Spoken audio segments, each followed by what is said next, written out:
Thank you so much for coming on Insight. Thank you so much indeed. Thank you very much for having me. Thank you. Elizabeth Omori is up next. Putting an end to harmful practices and support children, UNICEF works with countries to galvanize political will, develop laws, provide health care to girls affected by female genital mutilation, and mobilize communities to change behaviors. Nigeria is one of the countries working with UNICEF to promote the rights of the girl child. Multiple reports have it that Nigeria is one of the countries to likely experience increase in child rights by 2030 and double by 2050. This year, as we celebrate the Nigerian girl, we will look at issues hampering her growth from family to society. And I have great intellects to speak with us on this issue. I have Fumilayo Oyekomi, a gender advocate, and Peace Daful of Aspire Women Forum. Ladies, thank you so much for joining us on Insights. Thank you for having me. Thank you so much for having us, ma'am. Thank you so much. Now, let's begin with the protection of the girl child. Are the rights of our girls truly protected? I'll start with Peace. Okay, ma'am. So talking about the rights of the girl child, are they truly protected? I would say yes and no. Okay. Because when you look around you, from family to society, and from the way government handles our girl-child-related issues, you would see that even though civil society organizations have been working, we've been trying to create awareness. The government has been trying. We would want to applaud the effort of the government so far because they've been trying in ensuring that the rights of the girl child are being implemented. And also we want to appreciate civil society organizations for all their efforts. They've been doing a lot. For instance, the Aspire Women Forum, we've been doing a lot of creating awareness. We've been doing a lot of mentorships, and we've been providing platforms for young girls to thrive. Okay, let me hear from you, Fumilayo. I know you are a lawyer in the making and a gender advocate as well. So let's hear from you. Are the rights of our girls truly protected?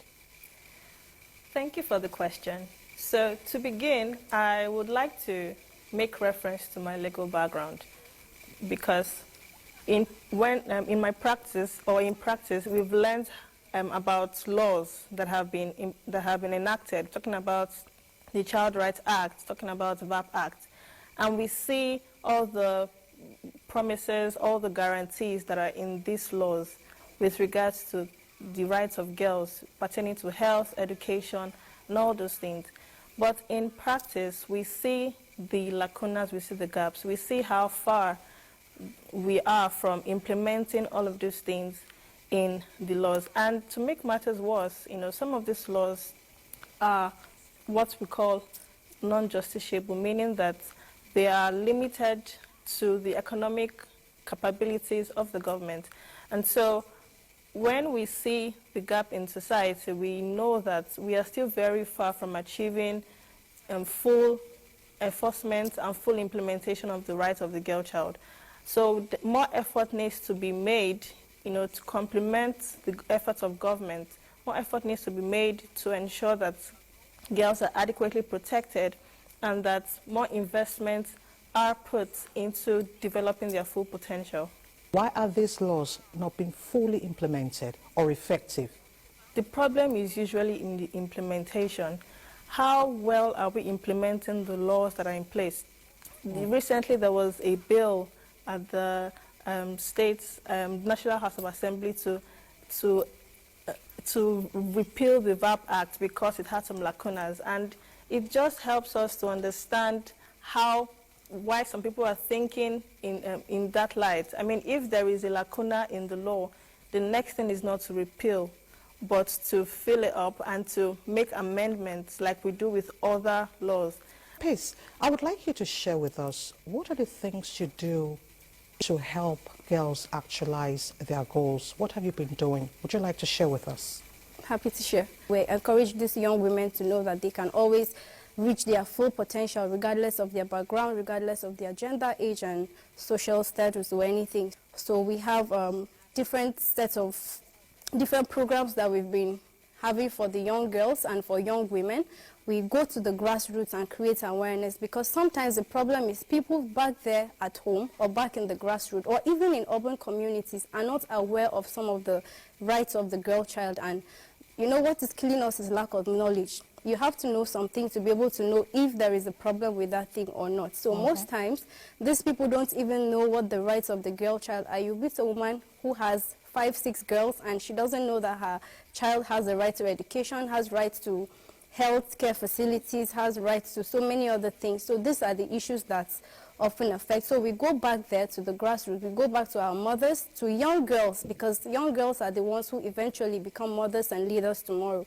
So we go back to these young girls and we create the awareness, let them know about the rights of the girl child, teach them what we can do to help them to be able to push through to us to attain their full potential.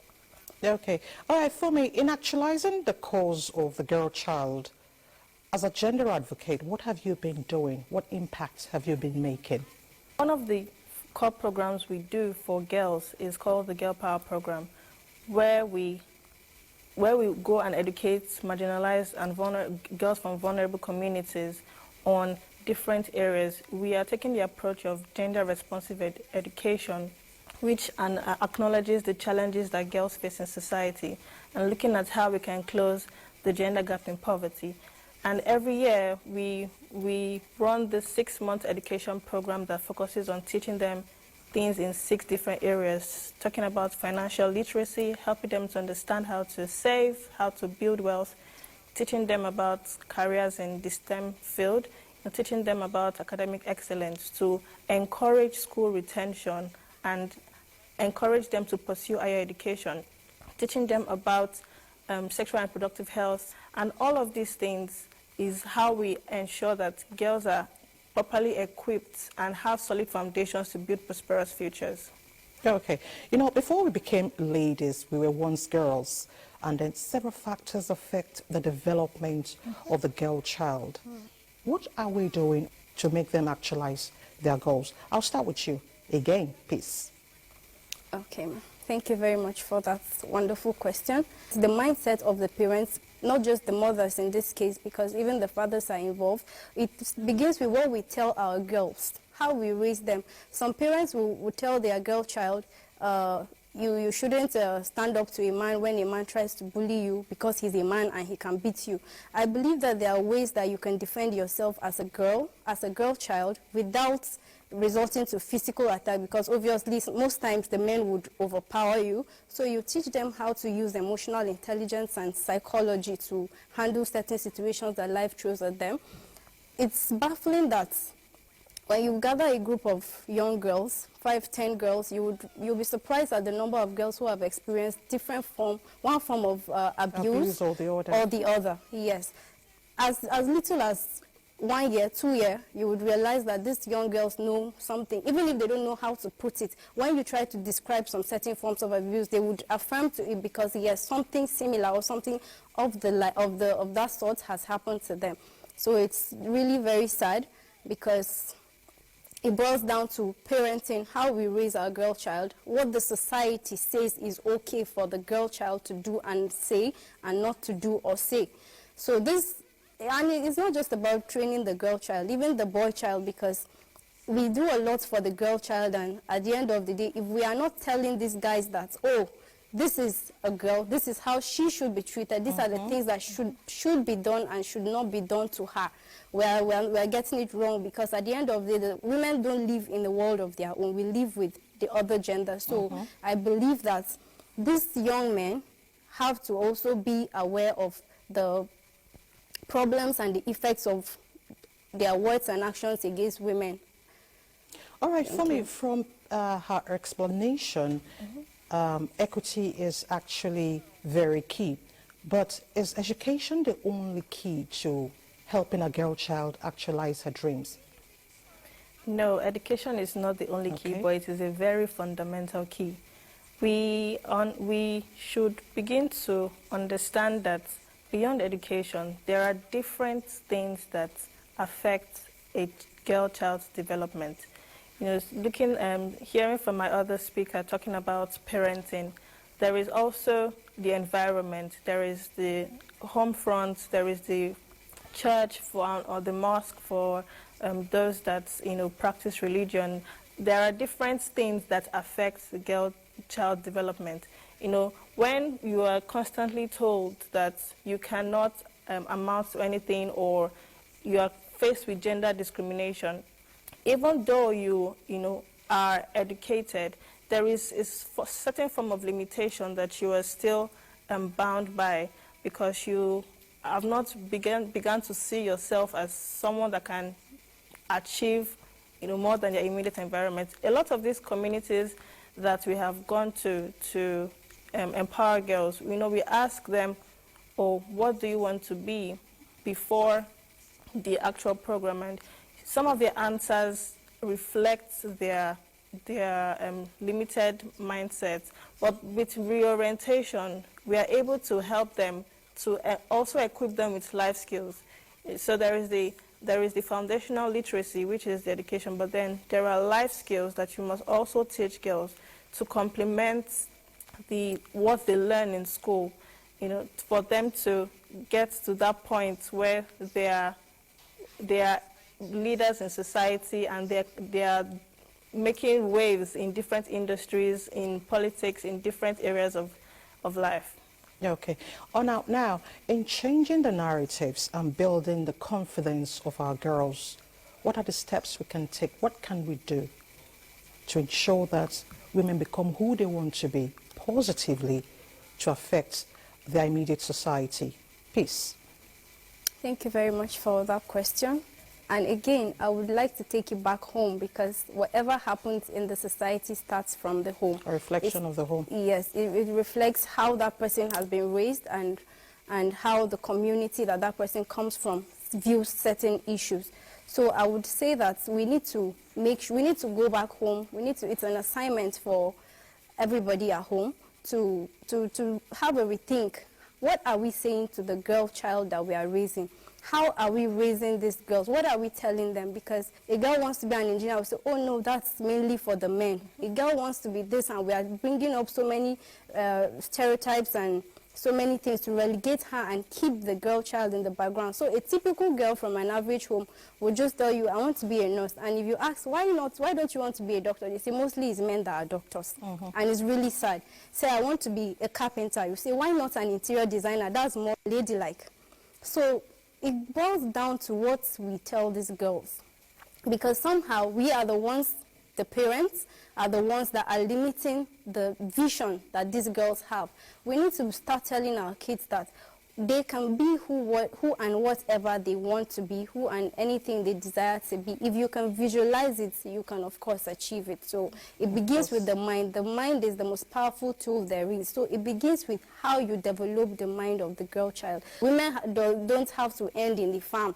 They don't have to end getting married as child brides, because statistics from the UNICEF, we have statistics from UNICEF that says that 1 out of 5 girls get married before the age of 18, which is a very sad reality today.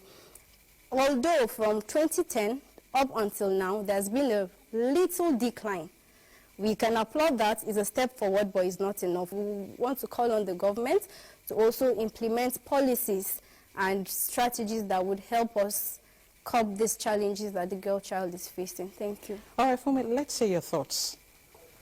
Okay, so for me, I would say that we need to show girls role models. So I know that a lot of organizations have mentorship programs, and they create forums and spaces for intergenerational connection, and for girls to be inspired by older women that are breaking glass ceilings, which is a step in the right direction. And I would say that, building on that, we should make efforts to reach the girls that don't have access to, for instance, the internet.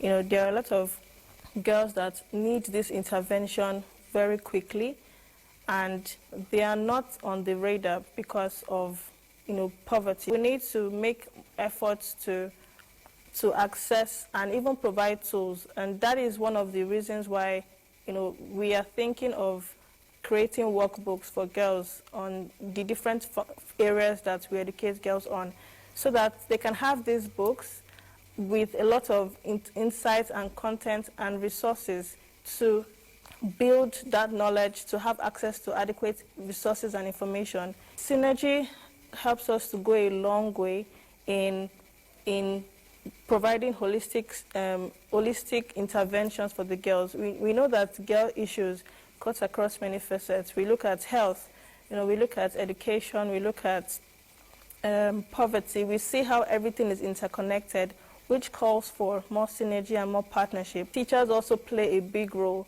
And by the time we equip the teachers to also be role models. Fumilaya Oyekomi and Peace Daful, I want to thank both of you so much for joining us on Insight this week. And thank you so much for your thoughts on the issue before us. Thank you very much. Thank you for having me. Thank you for having us, ma'am.